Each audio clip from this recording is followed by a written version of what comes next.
Many people think she could be the first female president. This week on Firing Line. I wear heels. It's not for a fashion statement. It's because if I see something wrong, we're going to kick them every single time.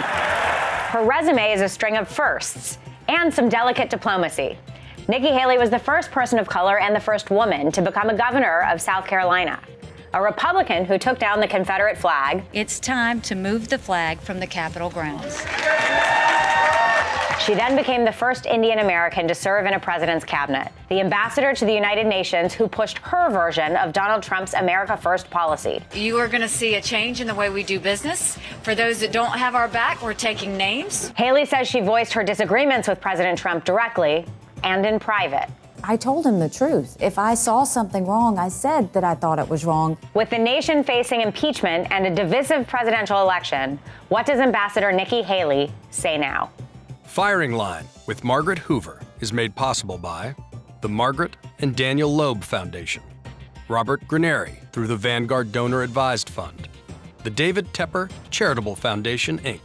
Additional funding is provided by corporate funding is provided by Stevens, Inc. Welcome to Firing Line, Nikki Haley. Thank you. It's great to be here. Ambassador Haley, you were the United States ambassador to the United Nations. You were a member of President Trump's cabinet and a member of his National Security Council. And you were the first person of color and woman to be elected as governor to the state of South Carolina. You've now written a book, with all due respect, Defending America with Grit and Grace. When you first considered taking the job as United States ambassador to the United Nations, you told Reince Priebus, you wrote in your book, "I don't even know what the United Nations does. All I know is everybody hates it." Yeah. Tell me, do you have a more or a less positive view of the United Nations now? I think it's interesting. I think I understand it more from the standpoint of here you have 193 countries that come together in the name of peace and security.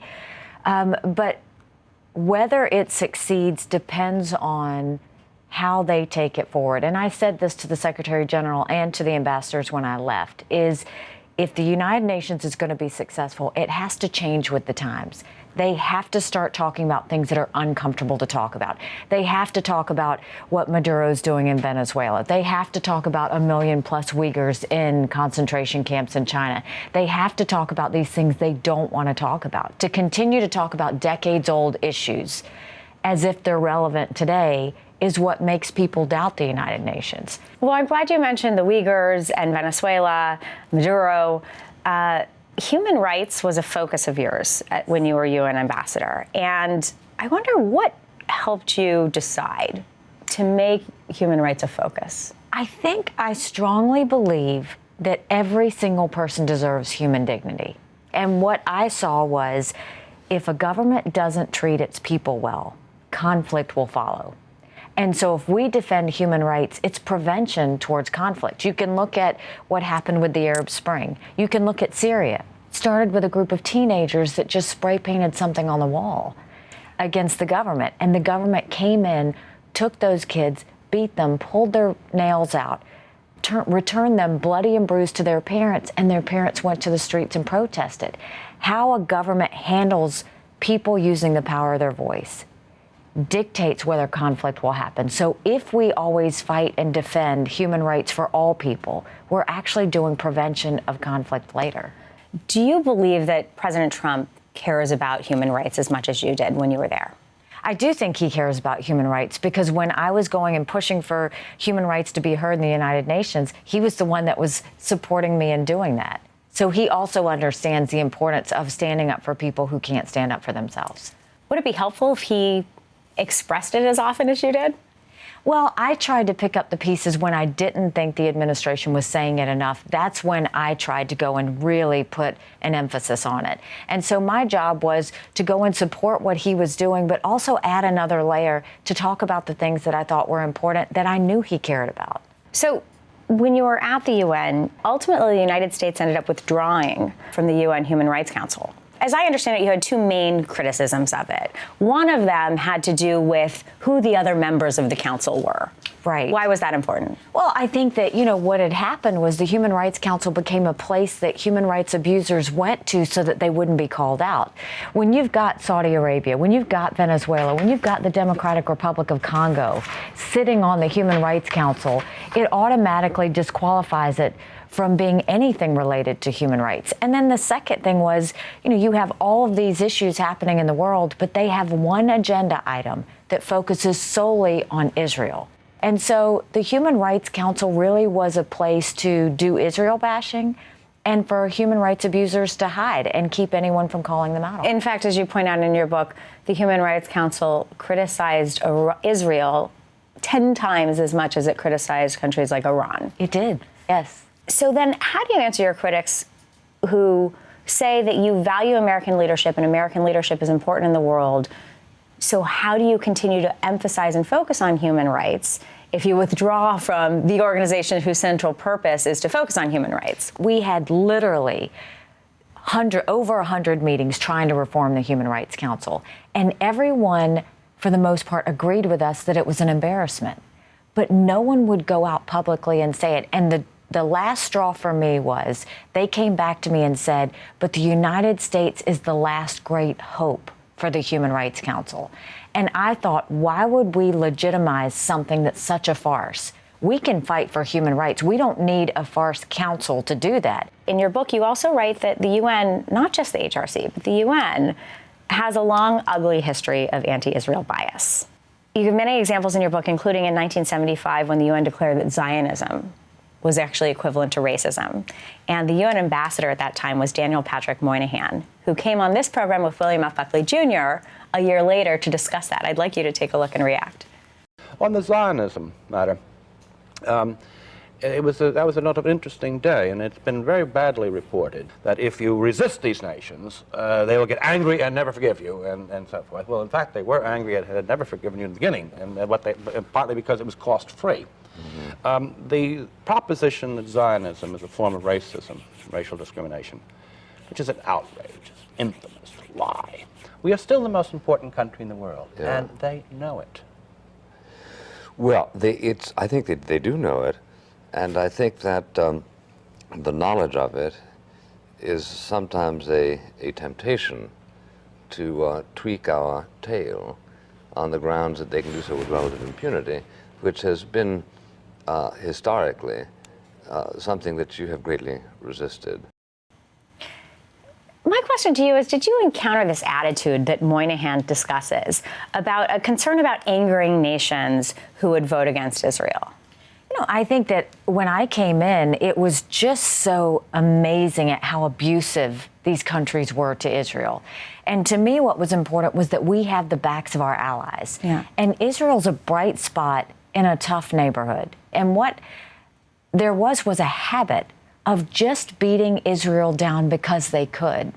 And I think it was just after the 1967 war, when they realized that they couldn't defeat Israel on the battlefield, they decided to try and do it at the United Nations. And I thought it was so important that we stand up for them and let them know we weren't going to let them do that anymore. There are some critics who would say that you were overly focused on Israel. How do you reply to them? I think the United Nations is overly focused on Israel. All I did was defend it whenever they were called out. Do you think that the UN is an effective actor in international relations? I think the UN can be an effective actor. And the perfect example is what we did with North Korea. When we passed those 3 sanctions that really pushed them to the negotiating table, that was a sign that the United Nations can do good things. When they go and continue to have these irrelevant meetings on issues that aren't really our main focus in the world, that's when they become irrelevant. So then on North Korea, so in recent days, leader Kim Jong-un has visited Mount Paektu on horseback. It's a backdrop that is used for propaganda, and oftentimes it foreshadows a policy development or an event, an upcoming event. What do you think is going on in North Korea right now? I think he's trying to push our buttons. I think he's trying to get us to move on the fact that he wants us to lift the sanctions. Any sort of posturing is not going to get us to move. And we have to make sure we hold the international community together in isolating North Korea. There's only one way out for them, and that is for them to be willing to denuclearize. At this point, they're asking us to do what they've asked multiple times before. And we're doing something different than we've done multiple times before, which is standing strong, saying we're not going to lift the sanctions until we see better actions from you. Then help me understand something that happened at the UN this week. Because at the UN this week, the United States blocked a UN Security Council meeting on North Korean human rights. It is really hard to imagine Ambassador Nikki Haley blocking a United States or a UN Security Council meeting on North Korean human rights. What do you suspect that's about? We actually held meetings on human rights, and it made them so upset that we did it. They said that if you hold this meeting, this will be considered a provocation. That doesn't seem to me to be something that would have scared you away. Well, I just don't think that we buy into threats. I mean, so why did we hear? You know, I think that they went ahead. They did have a meeting on North Korea. They had it on the ballistic missile testing and what they're doing. On human rights. I think they should have had it on human rights. I think it's really important that we continue to call out North Korea for how they treat their people. Every dollar that goes into North Korea doesn't go to feed its people. If you had been there, would they have done it that way?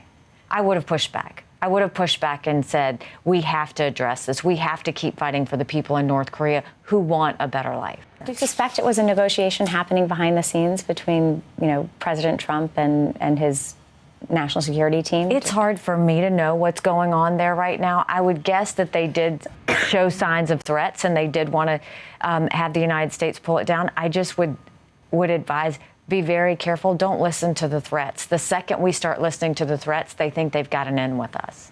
Another place where you were very active when you were UN ambassador to the UN, U.S. ambassador to the UN, was with respect to Iran. Since the recent protests in Iran have begun, more than 1,000 people have died. One of the criticisms of withdrawing from the Iran deal was that we were leaving our allies hanging, and that the United States might not actually be able to put adequate pressure on Iran alone in order to force them back to the negotiating table.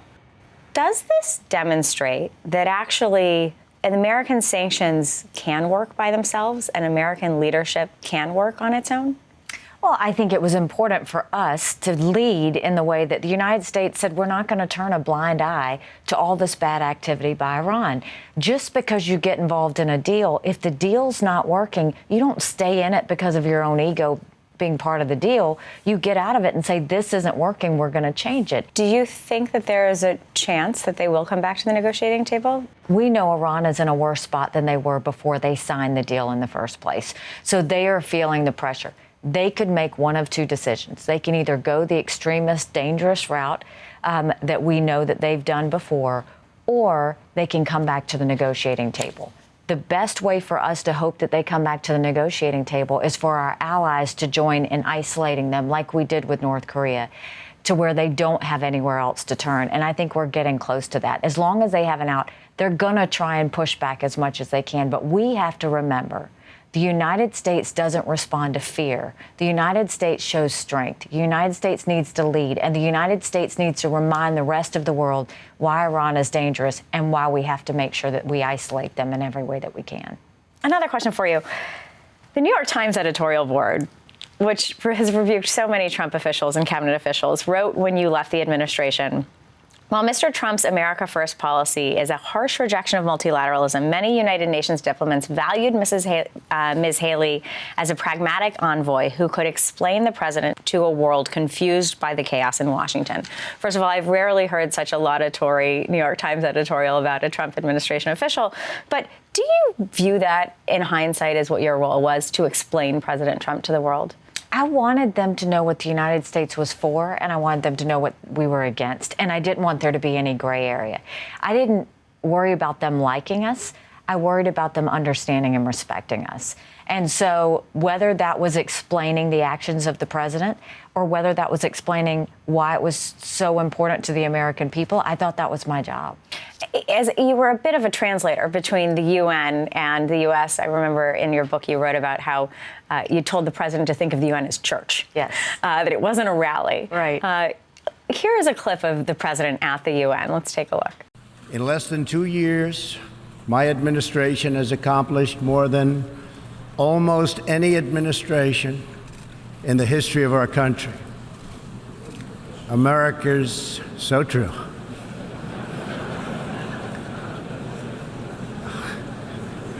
Didn't expect that reaction, but that's okay.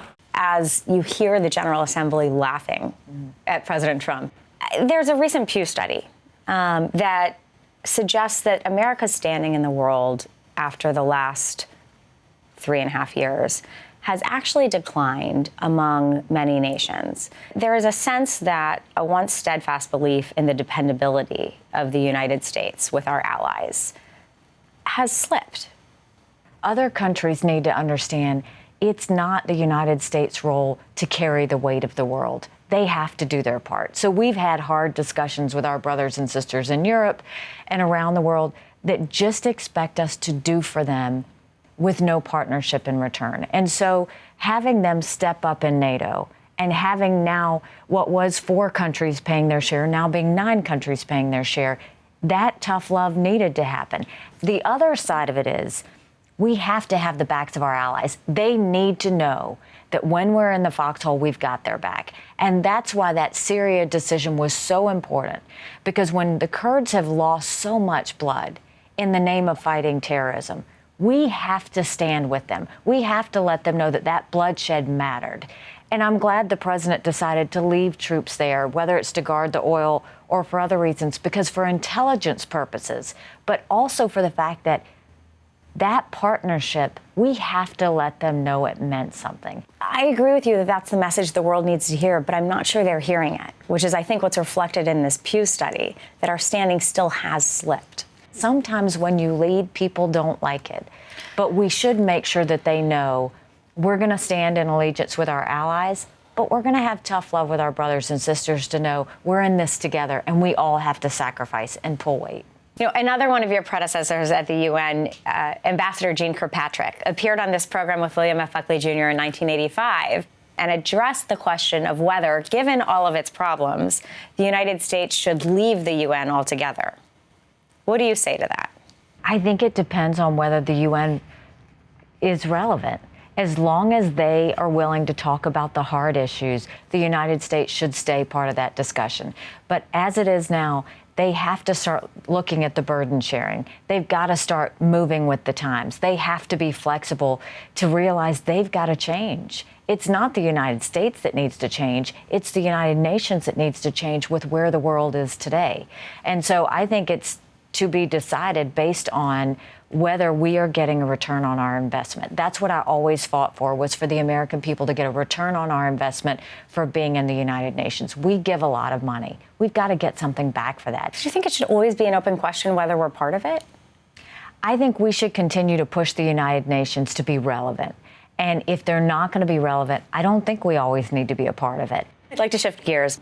While you were governor, a white supremacist killed 9 South Carolinians in the Mother Emanuel Church in Charleston, South Carolina. It was really how you navigated the aftermath of that event that caught the attention of the country as well, because the issue of the Confederate flag had been one that had been debated for a long time in South Carolina, but nobody had been able to remove it entirely until you were governor and you were able to successfully bring together people from all sides of that debate in order to reach a conclusion that everybody agreed upon.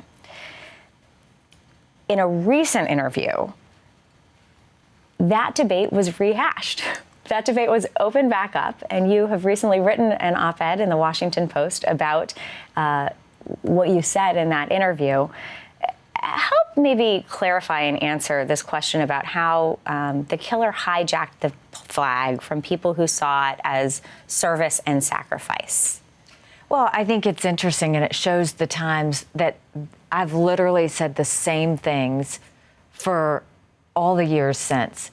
But now, in the outrage of media and the sensitivity of political correctness, suddenly everybody has a problem with what I'm saying.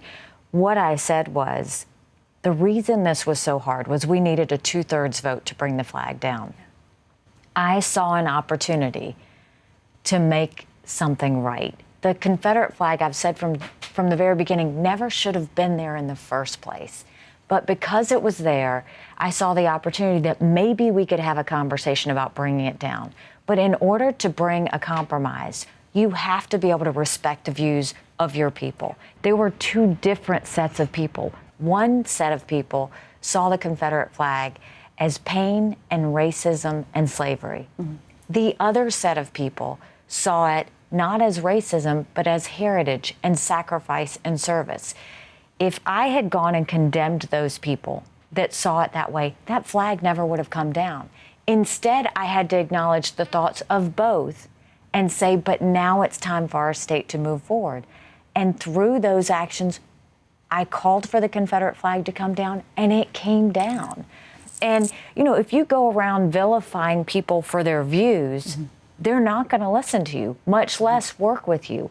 I needed to let them know, I understand that that's how you feel. Not how I feel, but I understood that's how they felt. Mm-hmm. And we had to find a way for them to feel like they were part of this decision for the betterment of South Carolina. My question, I think, is to the Heritage Not Hate crowd. Mm-hmm. You know, there's a certain timing in the early 60s when Confederate symbols began to reemerge throughout the South after the Brown v. Board of Education decision, before the Civil Rights Act, when the South was frankly, or elements of the South were frankly trying to resist the federal government forcing racial equality upon them. You know, as a woman of color who grew up in the aftermath of that, how do you square that with the Heritage Not Hate messaging? Well, I mean, I think it was hard. I mean, in South Carolina, it was very tough because this issue had been debated for decades. And so when you have them, you know, it was their view that this was their heritage. And they thought that even though that heritage was resurrected explicitly around a time of resisting racial integration. Oh, absolutely it was, which is why the Confederate flag never should have been there in the first place. And so having that conversation of you can respect your heritage, but you can do it in a museum. Yeah. And not out in front of the State House. But more than that, what I tried to communicate to the people of South Carolina is no one should drive past that State House and feel pain. And if a child looks up at that flag and feels pain, we're doing something wrong.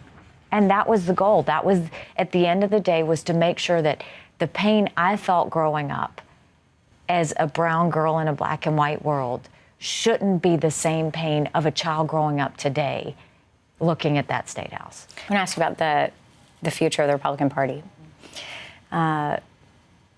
You talk about your son from time to time, and I think about the millennial generation and how they think about politics.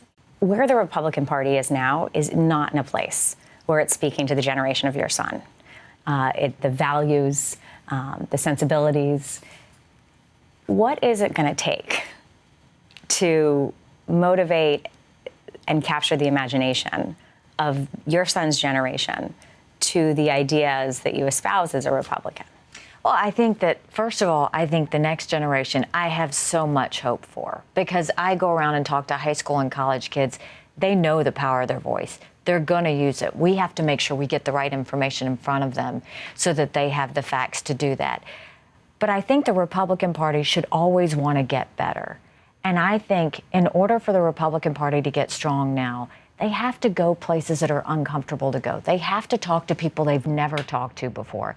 You know, I know that when I go to the Indian American communities or the Jewish communities, in so many ways, they espouse Republican values and they believe in Republican values. But because we've never shown up to them, because we've never gone and listened to them, there's less likelihood that they come and join our party. And I think we need to start communicating differently. We need to really put ourselves out there and explain why we believe what we believe. But more importantly, before we say that, we need to listen to what they care about and then put our values with what they care about. And I see that in the younger generation, that we do have this group of strong young Republicans that get it. But we have to lift them up so that they can go out and tell the rest of their friends as well. With all due respect, to borrow a phrase, yes, this doesn't feel like what the leadership of this party is doing right now, what you just described. Well, I think that it should not be about one person. It should be about an entire group of people saying what we care about. And the bully pulpit of the presidency is the most important sort of speakerphone that we have. And that megaphone is not broadcasting the solution that you just outlined. Well, and I think we have to do that. I think that if we take our voice and our way of doing things and match it with the results of this president, I think that's how we bring the Republican Party back in. You may not agree with his style, and I tell people that all the time. His style is not my style, but his results are my results. Those are the things we want. We want more people to have jobs. We want to see the economy continue to grow. We want to have a strong standing in the world as we move forward. We want to take on the next problems of the next generation and handle it with strength and with dignity and with grace. And so there is a way to come out of this where we can continue to have our values, but change the style and communication in the way we do that. Is the title, With All Due Respect, intended to be a message to young women? I think it became a message to young women. And what I hope it reminds young men and women is no one is going to protect your integrity but yourself. And when something happens that even tries to undermine it, you have to speak up. You have to fight for yourself. Because if you don't fight for yourself, no one else will. Nikki Haley, thank you for coming to Firing Line. Thanks so much. Firing Line with Margaret Hoover is made possible by the Margaret and Daniel Loeb Foundation, Robert Graneri through the Vanguard Donor Advised Fund, the David Tepper Charitable Foundation, Inc. Additional funding is provided by corporate funding is provided by Stevens, Inc.